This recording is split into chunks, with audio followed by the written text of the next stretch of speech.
Okay, apologies again for my sound today. My voice is getting a touch better, but the whole nasal sound is still there. So apologies, make this short and sweet today, but I wanted to give you an update on the whole sprayer situation that I had going.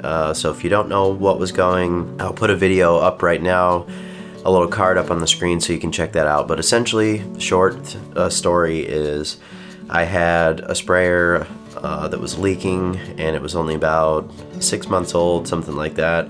I only used it about a handful of times. It started leaking. I just found that it looked like the pump was not working correctly, so I contacted the company. They said that I was going to have to pay to send it back to them to see whether or not it was going to be covered under warranty.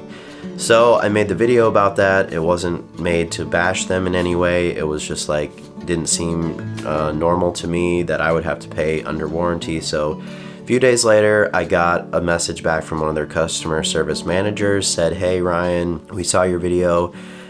We'd like to talk to you about this." And so I was emailing back and forth with them a little bit, and she told me that it wasn't handled correctly as far as the customer service goes, that I should have been able to send it back and that they should have paid for that since it was under warranty. So she asked if I still wanted to do that.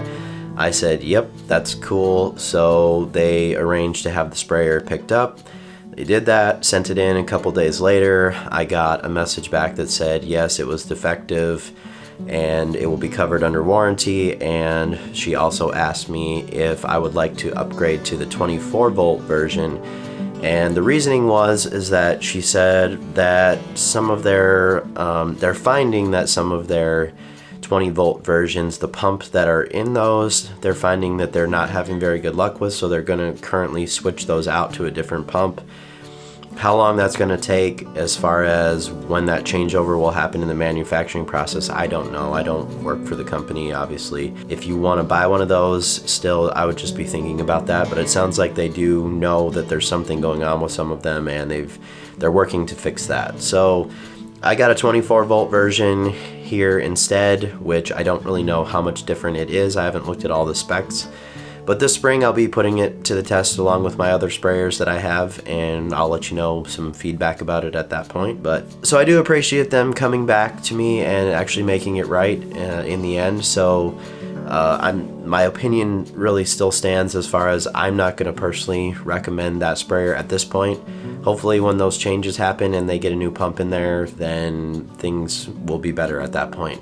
And hopefully this 24 volt version will be awesome and I can recommend that to you guys. But for now, I personally just was a little disappointed in the fact that it was only used a few times and became defective at that point, and it sounds like they are aware of that and they're working on it. That's the story on the sprayer. I've been getting a lot of questions on what happened with that whole process, so that's the story.